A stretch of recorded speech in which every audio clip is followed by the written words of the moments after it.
In my sophomore year, my family gave me a sum of money to invest in a startup, and I opened a live streaming company that quickly became highly profitable. The joy of life shifted from pursuing ideals to indulging in pleasures. To keep up with the trend and seek excitement, I decided to support a pure-hearted male student from my grade, Ethan.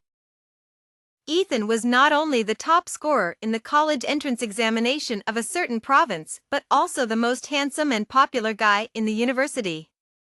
Coming from a humble background, he matured earlier than his peers. Even though he was on the path to a promising future at Tsinghua University, he never stopped studying and writing, with his academic papers being published in SCI journals 3 times. Logically, the scholarships and earnings from his papers over the years should have been enough for his expenses. However, when I offered him a monthly allowance of 1 million, he agreed without even a frown. Oops! I had set the price too high.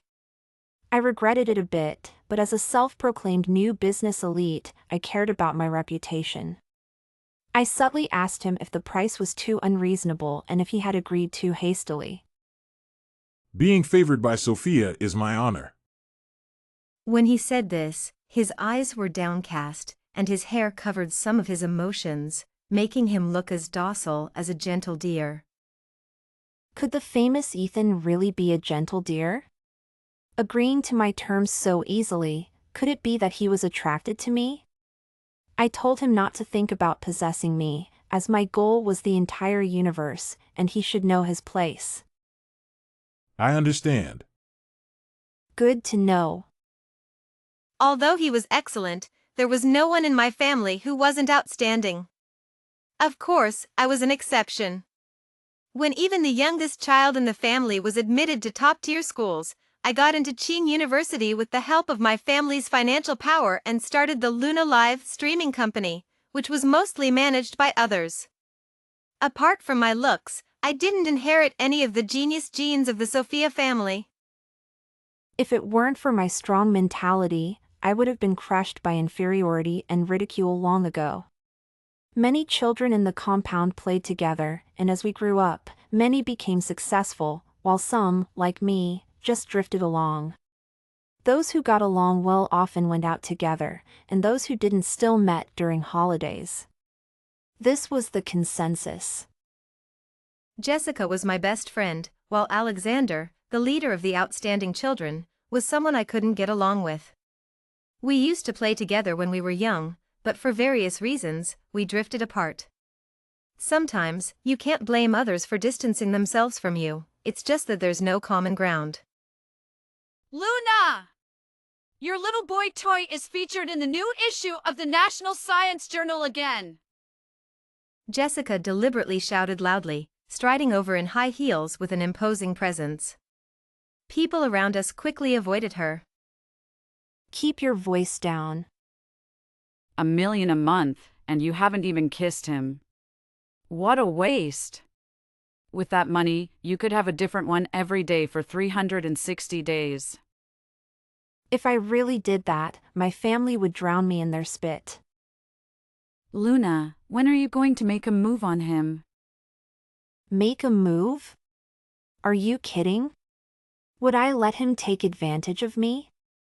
I supported him to prove my irresistible charm and strength, making even such a high-profile person fall for me. Outsiders would see this and not dare to underestimate me. I don't understand. Spending money without sleeping with him is a waste. You should prove yourself for half a month and then dump him to cut your losses. I thought she had a point, but if it was only for half a month, the rumor might be that I got dumped, not him. We discussed some trivial topics and then went shopping at a luxury store. While we were happily shopping, I seemed to see a figure resembling Ethan. Luna, what's wrong? I think it looks like him too. That jerk. Taking my million and still going after rich women. Let's go expose him. Before I could decide, Jessica dragged me towards the luxury store. As soon as we entered, it was clear. It was indeed Ethan. Ethan was wearing a finely tailored suit chosen by Margaret, who was tying his tie. Ethan remained unresponsive as Margaret's hands roamed over him, clearly accustomed to such behavior. Ethan! How could you betray Luna's trust after she gave you $1 million? And now you're cozying up to an older woman. Margaret flared up at the mention of older woman. You're so young and already up to no good, not even finishing school and thinking about keeping a man. Ethan, how much did she give you? I'll double it. Ethan stared at me, silent. Like a puppet without a temper. Give me the money. I smiled at Margaret. $1 million wasn't a huge amount for me now, but I couldn't stand losing money on top of being disgusted by Ethan's antics. Let's write a gift agreement. You give me $2 million, and Ethan is yours. Margaret looked me up and down. Why pretend to be rich when you're not? Trying to keep a pretty boy? I pulled out a gift agreement from my bag, along with a pen, and handed them to her. Margaret mocked my poverty and insinuated that I had come prepared. After some hesitation, she signed the agreement and transferred $2.5 million to my card, saying it suited my style to round it up to $250. Ethan's eyes were as calm as a still lake, like someone who had seen too much. We locked eyes for a moment, and I was startled by the numbness in his gaze. Margaret is straightforward, but be careful of Ethan seeking other women behind your back. 3-legged frogs are rare, but 2-legged men are plenty. If he wants to go with someone else, let him. I can always find someone new. She spoke heartlessly while still taking advantage of Ethan. I pulled Jessica, who wanted to chat more, and bid farewell to Margaret. Luna, aren't you going to press your advantage? I was amazed at Jessica's thought process. Maximizing benefits is good enough, and being relentless could lead to resentment. Jessica was indifferent. I looked into Ethan. His family has been poor for 3 generations, his father is a gambler, and they have huge debts. If he hadn't broken his leg last year, he wouldn't even be able to attend school. No matter how talented he is academically, without connections or backing, it's nearly impossible for him to succeed. I was shocked that she had such resources. I recently met someone influential who helped me investigate. I'll definitely win him over soon. Be careful and don't get caught off guard. Don't worry. With my dad around, who would dare touch me? Her words were prophetic. A few days later, Jessica's father was placed under investigation, and her new target turned into a hunter, thoroughly examining the Chin family's social connections and financial dealings. Since I was close to Jessica, the Sophia family was also scrutinized. My parents advised me to be cautious in making friends, as being prominent attracts trouble. I agreed repeatedly and stopped visiting luxury stores. I stuck to a routine of school and home. At most, I would inspect the operations of my live streaming company and assert my authority as the boss. But I never expected to see Ethan at my company, Luna's Galaxy. The general manager introduced him as a new potential streamer they planned to sign. I felt awkward, and Ethan's expression was also uneasy. The general manager, being astute, quickly asked if I wanted to stay at the company to handle some affairs. I thought for a moment and nodded. The general manager was a bit taken aback. I knew he wanted to give me an excuse to leave gracefully. But I was still curious about Ethan. I asked the general manager to prepare the meeting room, deciding to have a good talk with Ethan. Is your family's debt still unpaid? Ethan lowered his eyes and softly responded. Yes. How much do you owe in total, and how much is left? We owe 20 million, and there's still 9 million left. I gasped. No wonder Ethan was willing to be kept by me and let Margaret take advantage of him. 20 million. That's no small amount. Although my company was highly profitable, the actual available liquid funds were only around 10 million.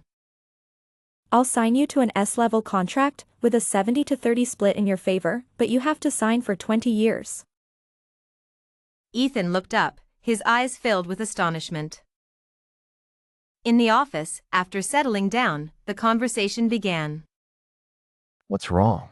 Are you not satisfied with the price? Satisfied.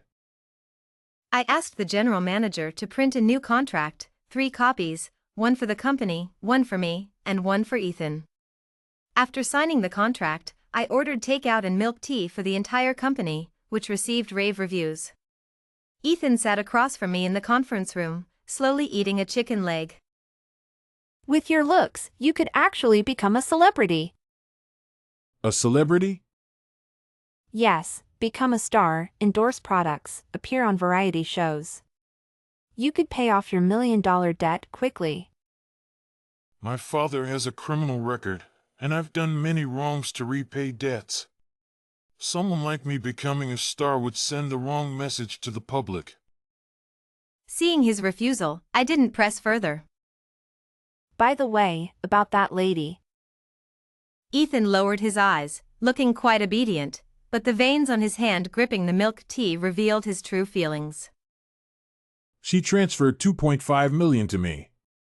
I'll give you the extra 500,000. No need. Ethan opened his phone, his face turning pale. After a long moment, he thanked me. No need to thank me. I agreed with her on 2 million, so the extra should go to you. Without you, I wouldn't have gotten this money.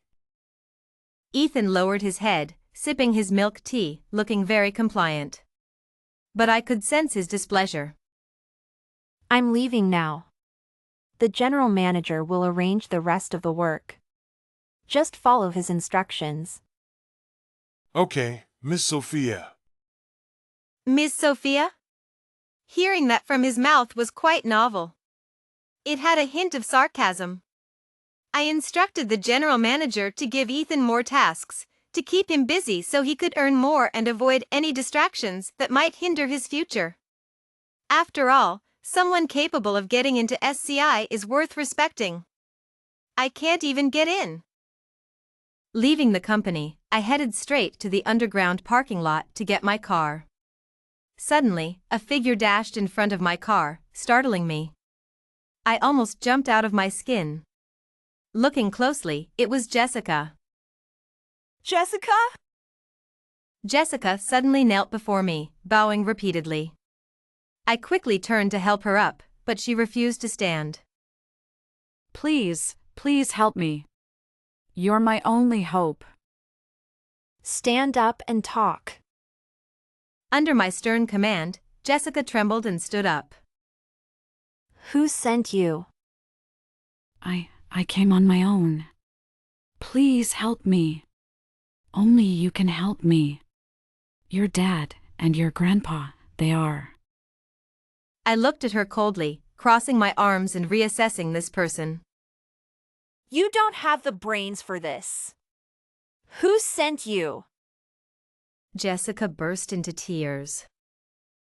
Weren't we best friends? Why won't you help me with this small favor? Your family has power. Help me get my dad out.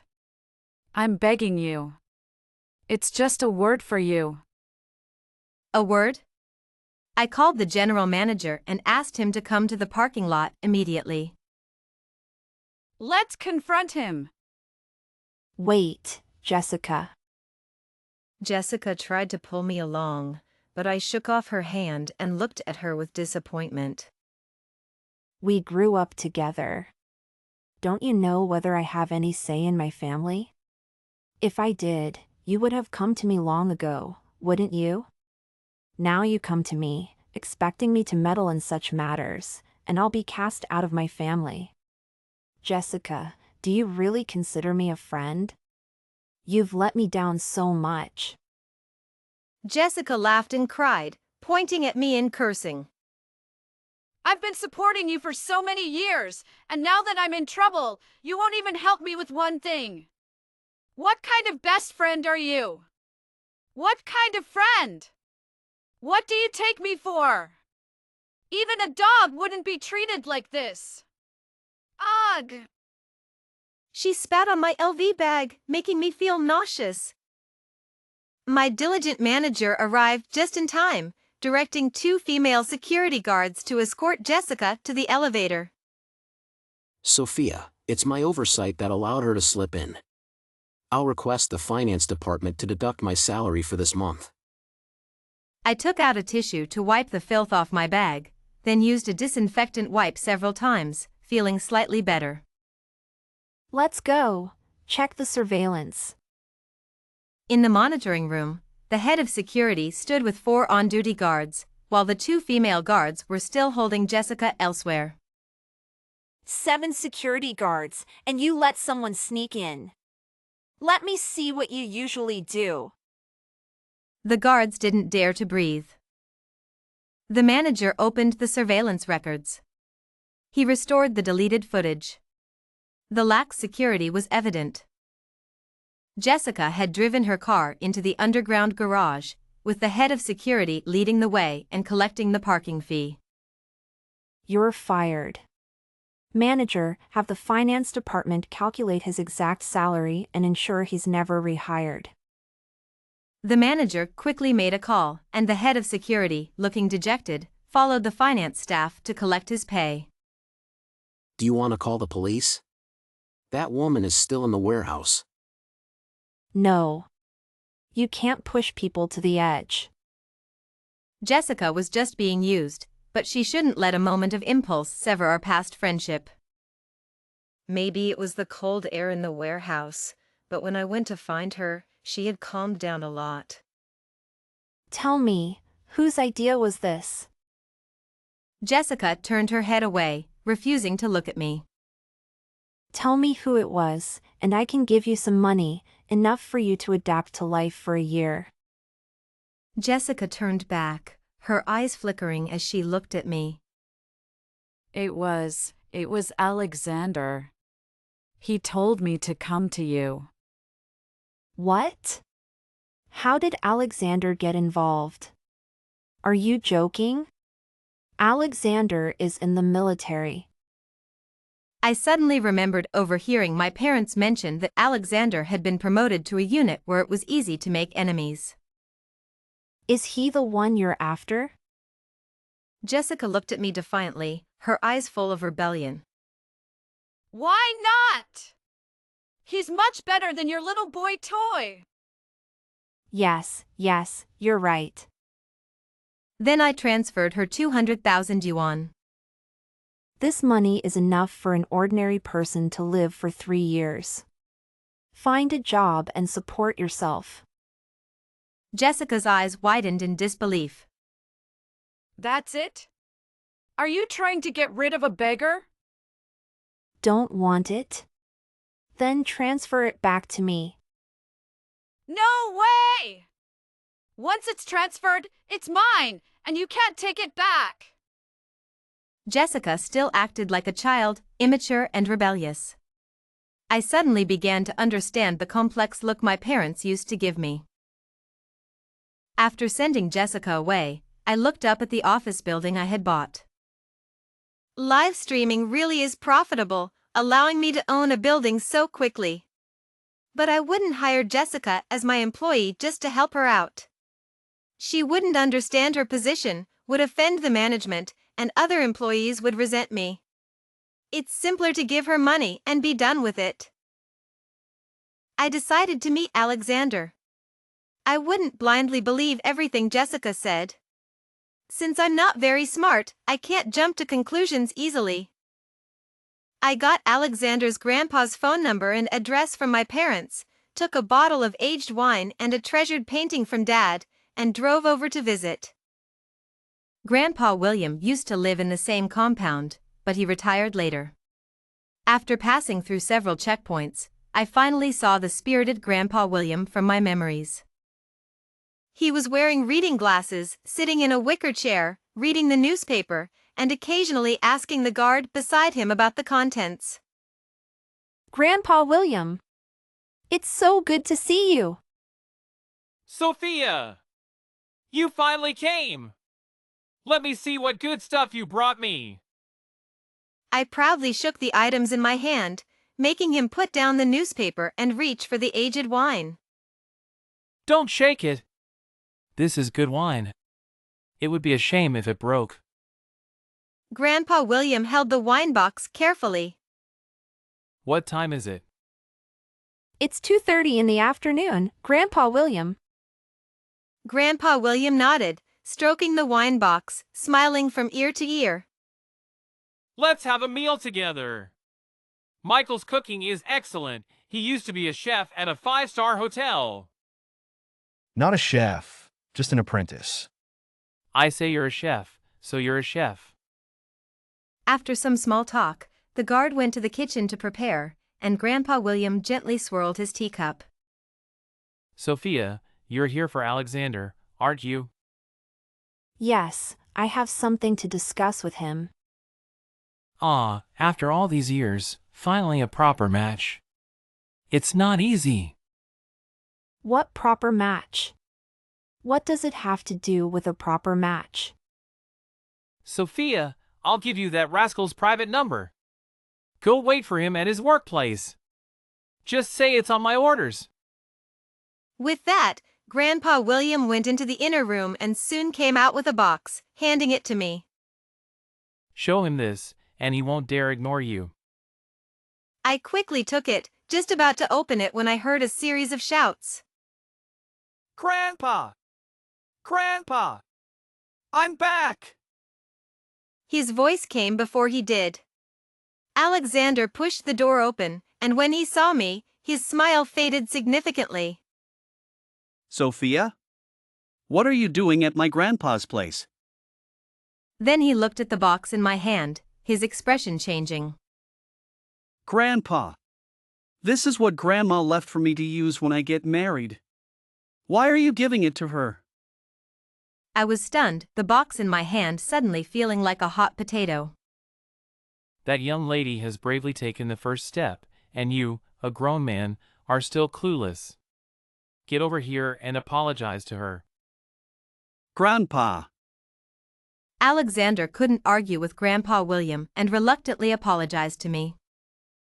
I gently placed the box on the table, indicating that I couldn't accept such a valuable item. Sophia, trust me, just keep it for me. At this moment, the guard brought out the cooked dishes. They were indeed lighter in flavor than those outside, but also more delicious. The four of us sat at the table, discussing recent hot topics, enjoying a pleasant time together. After the meal, I said goodbye to Grandpa William, who asked Alexander to see me off. Once we were out the door, Alexander's demeanor visibly changed. He exuded an air of latent menace. What are you doing here to see my grandpa? Pleading for your friend? My eyes lit up. Since he brought up the topic himself, I might as well seize the opportunity. What are you pretending for? Jessica already told me you two have a thing.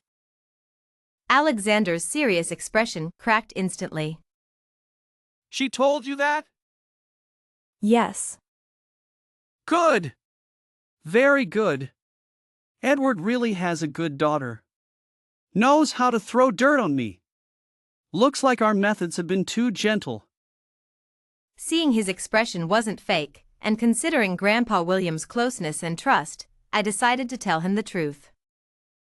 What nonsense. I'm her target? I even instructed her to urge you to ask your family for help? Alexander looked me up and down suspiciously. Luna, are you out of your mind? Is this something someone with higher education would say? That's what she said. And you believed her? TSK, so gullible. Thanks, I already knew I was gullible. No need to remind me again. Alexander opened the car door for me, and I quickly sat in the driver's seat. Thanks. Thanks for what? Move to the passenger seat, I'll drive. All right, considering your rank, I'll tolerate it. The car passed through layers of checks again as it left. Did you tell your parents about Jessica's matter? No. Looks like your mind isn't completely hopeless. Stop calling me gullible. I couldn't bear it anymore. Who keeps calling a girl gullible to her face? All right. Smart girl. I looked at him speechlessly. The sarcasm in smart girl seemed even heavier than gullible. Someone is targeting you. I know. This person knows you well, can get close to Jessica, and knows your movements inside out. Who could it be? I'm such a nice person. Who would want to target me? You're overconfident. With your smart girl brain, you'd even count money for Jessica after she sold you. So what do you suggest? Sort it out. List everyone you've interacted with in the past 6 months, regardless of gender, and make a mind map, leaving those who might have contact with Jessica. So troublesome. Do you want to find trouble yourself, or let trouble find you? I silently shut my mouth. Don't just sit there, start sorting. I agreed, took out a folding laptop from the glove compartment, and listed everyone I've met in the past 6 months based on his constructive advice. During a red light, he glanced at it and gave my smooth and beautiful forehead a double blow. Is this how you sort things out? How did you get into Tsinghua University? I covered my forehead and looked at him accusingly. Money power. Hey, my temper! You dare mention money power in front of me? Believe it or not, I'll investigate your family. Go ahead, I'm not afraid. Our family's business is clean. We pay taxes every year. The taxes we pay are more than your salary. Alexander gritted his teeth and said after a while. Your pocket money as a child was more than my current salary. Oops, triggered someone's dark memories. I remember, we used to play together a lot when we were kids. Yeah, haha. You often played pranks on me. Once you put a caterpillar in my shoe. When I found out, my socks and insoles were covered in insect slime. Sorry. You even gave me a nickname. Called me chubby and made up a song. Sorry. Hey, my temper. He parked the car on the side of the road, pretending to hit me. Why are you covering your face? Don't hit the face.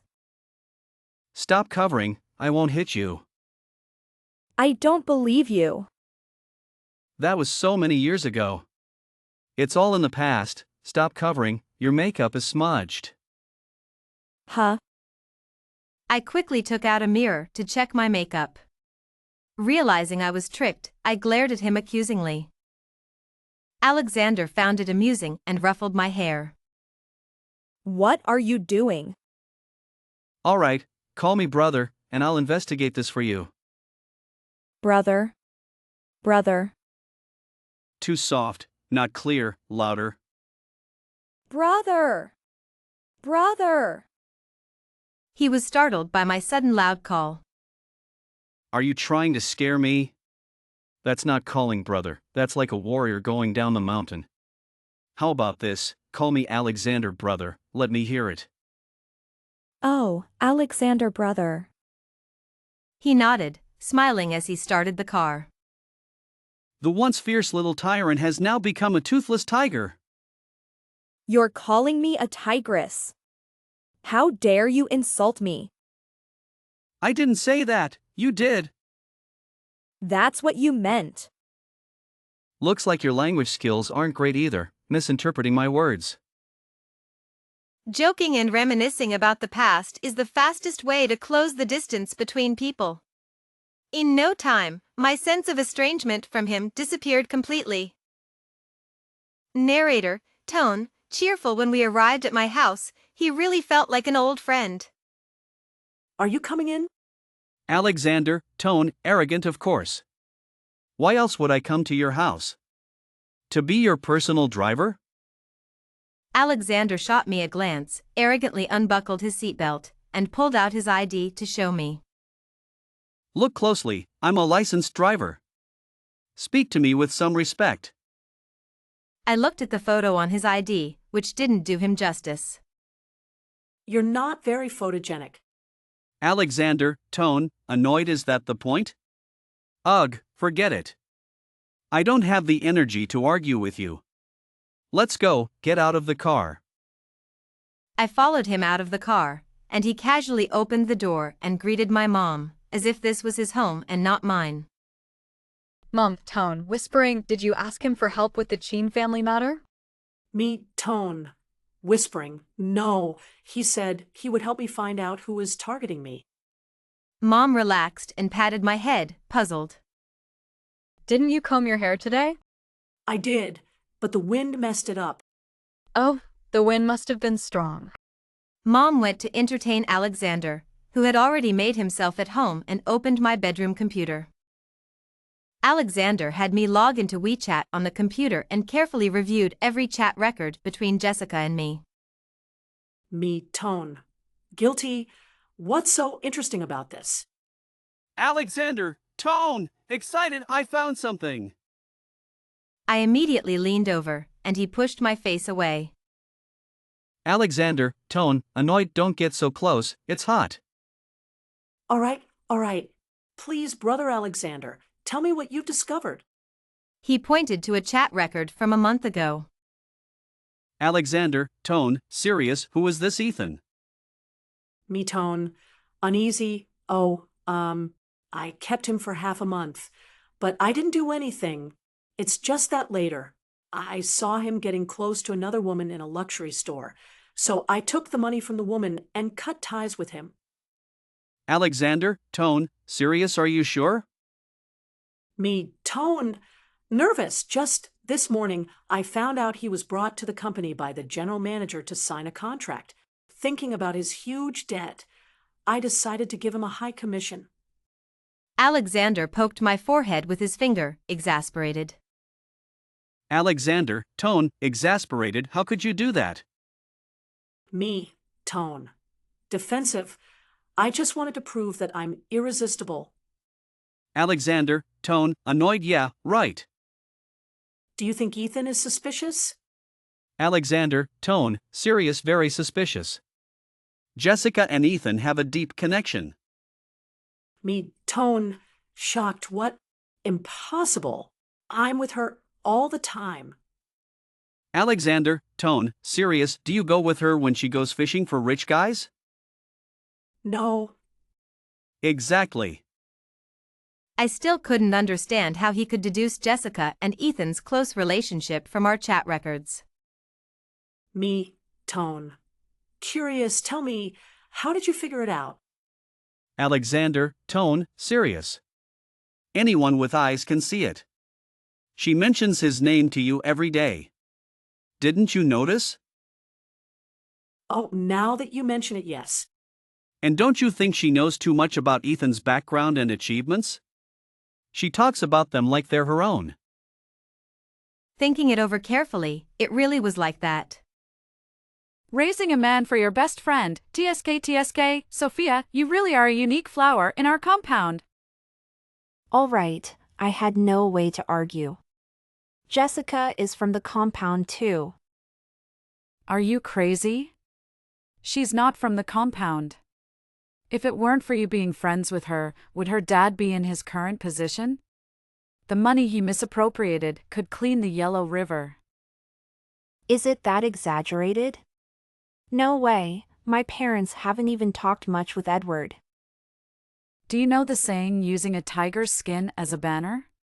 You're your parents' only daughter. Whoever you befriend, those who want to curry favor will follow suit. TSK, did you really grow up in the compound? How can you be so naive? Hey! Don't confuse naive with pure. I'm still here. Alexander flipped through my chat history with Ethan, then exited WeChat and shut down the computer. Not investigating anymore? Are you silly? Do you have any evidence? No. Checking WeChat won't provide evidence, so now we need to find some. I nodded. My intelligence isn't high, so it's best to follow the lead of someone smarter. He gave my forehead another flick. Why did you flick my forehead again? Make a call. Call who? Invite Jessica out. Oh, okay. I called Jessica, saying I wanted to hang out. She was reluctant at first, but when I said I'd pay, she quickly agreed. Following Alexander's suggestion, I arranged to meet her at a Starbucks near the police station. Call Ethan in half an hour. Why half an hour? Don't you women like to put on makeup before going out? If it's Jessica, it'll take an hour and a half. Alexander rubbed his eyes, looking tired. All right, you know her well, do as you say. Why don't you take a nap? And then, he fell asleep on my bed. I couldn't wake him up. I went to Mom to complain about his behavior. She understood my feelings and said she'd get me a new bed after he left. I felt much better.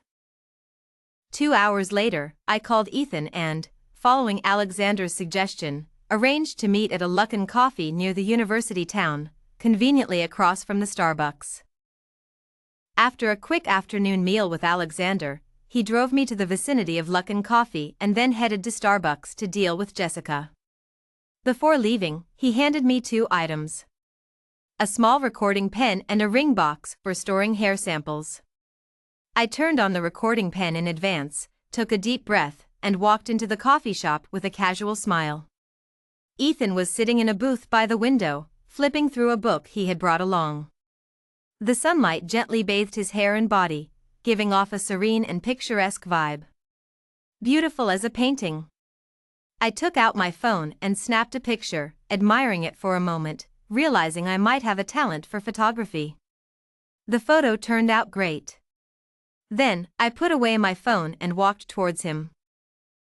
Sophia, you're here. For some reason, I always felt uncomfortable when he called me Sophia. No need to call me Sophia, just use my name. After sitting down, I got straight to the point. Why did you go to such lengths to get close to me? Ethan looked puzzled. Sophia, I don't understand what you're saying. You have kiss marks on you. What does that have to do with you? Ha, still playing dumb. You have a perfume scent on you. Ethan clasped his hands together and leaned back. I don't understand what you're trying to say. I ordered a coffee, planning to take my time with him. The perfume on you is unique in the world. I had a French perfumer specially created for Jessica's 18th birthday. Jessica? You mean your friend? I asked her, and she said it was your idea. Ethan's smile faded, but he remained unfazed. I don't understand what you're saying. Doesn't matter if you don't understand. You signed the contract this morning, so you must be excited, right? After all, you'll soon be able to pay off your debts. His expression remained calm, with an indifferent attitude. You love science so much, but you won't be able to work in this field anymore. I really feel sorry for you. His expression faltered, and his tone showed a hint of unease. What do you mean? The research institutes you want to join are all confidential units. Which one would dare to keep you, a frequently exposed streamer? Also, the contract you signed with me is for 20 years. During these 20 years, you can only work for me. I've read the contract. There's no such clause. Yes, you can terminate the contract. However, I gave you $500,000 as startup capital and a 70-30 profit split. If you terminate the contract, it will ruin my business. Based on the losses, you need to compensate me for 30% of the income one should have earned over these 20 years. Ethan's brows furrowed, losing his outward calm. This is illegal. My contract is not illegal, Mr. Ethan. You signed it yourself. What do you want? I took the coffee the waiter brought and sipped it lightly. Not bad. I should be asking you what you want. We had no past grievances, yet you hooked up with Jessica and even set me up to support you. Did you enjoy spending that $1,000,000? I don't understand what you're talking about. Oh, you understand. You couldn't wait to use that $1,000,000 as a down payment for the Kunlun villa. Ethan's face changed dramatically. It was the first time I saw him lose his composure. He didn't look so good anymore. You investigated me. Don't accuse me. Jessica told me. She said you bought a house as soon as you had money and didn't spend a penny on her. She had no choice but to set me up to support you. She also said you have more than one house, not just in Kunlun Villa but also within the third ring. The money you've earned over the years has long paid off your debts. You even ghostwrite for others, selling completed academic papers at high prices. You've turned writing papers into an art. Cold sweat was dripping from Ethan's forehead. I did that to accumulate capital. It's not illegal. You're right. But I wonder if SCI would like the news of academic fraud? Luna! He leaned against the table, veins bulging on his hand, pressing hard on the table, looking like a beast on the verge of losing control. I propped my chin and watched him flare up, smiling broadly. Here I am. What do you want? Isn't that the question I should be asking you? Ethan took a deep breath and sat back down. If you want to know so badly, I can tell you. He gave a meaningful smile. The truth came so unexpectedly. I am the son of the Sophia family, and you were supposed to be the daughter of a gambling addict who switched his own daughter with the Sophia family's child to have a son, thinking they did it flawlessly. I used the hair he gave me for a DNA test, and the result showed a 99.9% match. It was a thunderbolt from a clear sky. The similarity between my dad and me was almost zero. I had no blood relation with my dad. And the man I once supported was my dad's biological son. Could this really happen in the real world? This was more dramatic than the primetime family soap operas. I was about to lose my mind. I thought for a long time and didn't immediately show the DNA report to my parents. Instead, I called Alexander over. He saw my serious expression but still smiled nonchalantly until he took the DNA report from my hand and asked uncertainly which one was mine. Which one is yours? Look at the names and genders. He nodded, put down the DNA report, and calmly sat on the sofa. No reaction? It's a trivial matter. Was it necessary to call me over in such a hurry? But look, I'm not my dad's biological daughter. Yes, I saw that. So what? I swapped identities with him. I stole someone else's life. Alexander chuckled, casually picking at the dry skin on his lips. You believe whatever he says. You're too naive. Let me ask you, when is your birthday? September 29th. When is his birthday? November 22nd, I think. Alexander spread his hands, grabbed some snacks from the table, and left. Different ages and birthdays. How could your parents not know they had the wrong child? Think it over.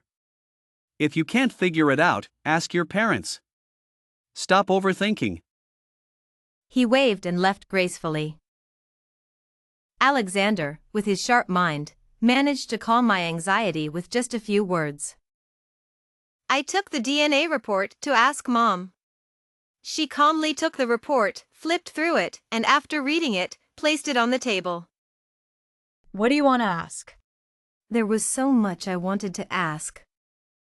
I know what you want to know. Let me answer the most important question first. You are not our biological child. A year after you were born, your biological mother had an accident, and on the same day, my heart stopped. She placed her hand over her heart and quietly said, The heart beating here is your mom's heart. Ethan is indeed your father's child. Back then, your dad was encouraged to donate, and there are quite a few children like Ethan who share his genes. After I found out he had donated, I also donated eggs. There might be children with my DNA who are as old as you. I stared at my mom in shock.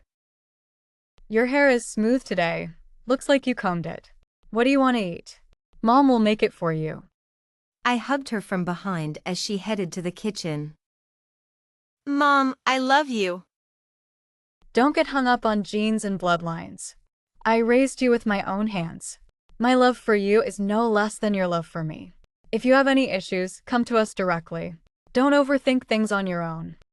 I lay on her back, crying uncontrollably. This Ethan, he's gone astray. Humph, your dad's genes are just terrible. I hugged her tightly, agreeing fervently. Yes, yes. Exactly. My mom is always on my side. How wonderful. Ethan's plan fell through. He stood at the office door, looking at my spot. I was spinning in the boss's chair, smiling smugly. How can you still be smiling? Because of you. Me? I'm the real child of the Sophia family. You're an imposter, stealing everything that should be mine. And you're still smiling. I tilted my head, thinking his words were really lacking in substance. Did he not know the truth, or was he delusional? First of all, I'm not an imposter. I'm Mom's daughter, a child of the Sophia family. Secondly, I didn't steal anything. What you have now is what you deserve. Lastly, I showed them your DNA report. Guess what my parents said? Ethan's throat moved, his expression tense. My gaze turned cold inch by inch. Like father, like son. Someone like you, who can't stand others doing well and has a twisted mind, doesn't deserve to be here.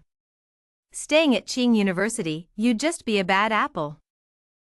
Ethan, agitated, ran into the office and pointed at my nose, shouting. No! Impossible! You're lying! I'm the real child of the Sophia family.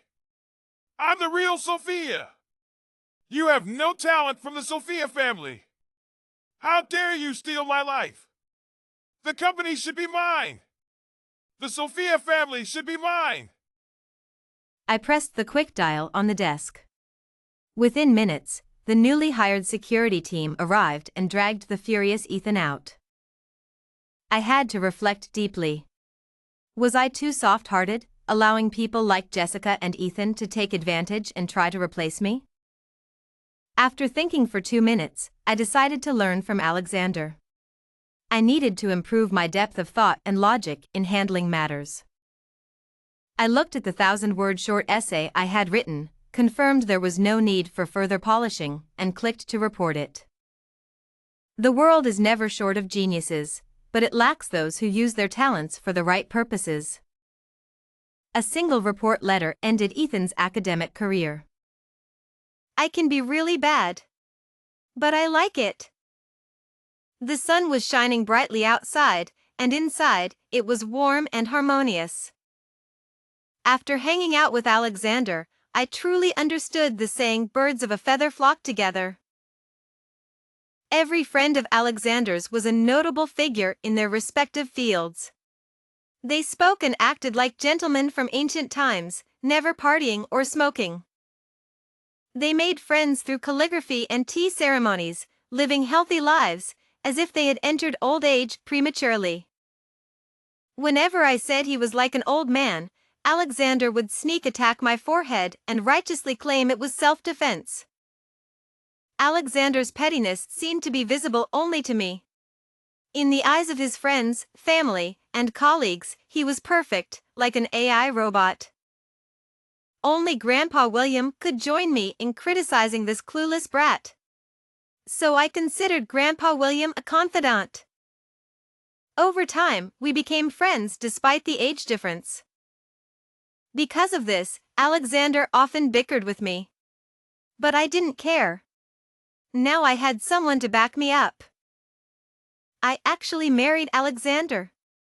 Unbelievable.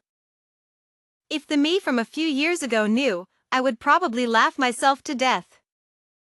But the bracelet on my right hand had been given to me the day I visited Grandpa William's house. Grandpa William said he studied the I Ching and concluded that I was Alexander's destined match. Now I understood the meaning behind it and couldn't help but marvel at the profoundness of our culture. Grandpa William also said I would have 2 sons and a daughter. I didn't believe it, but I would wait to see if it came true.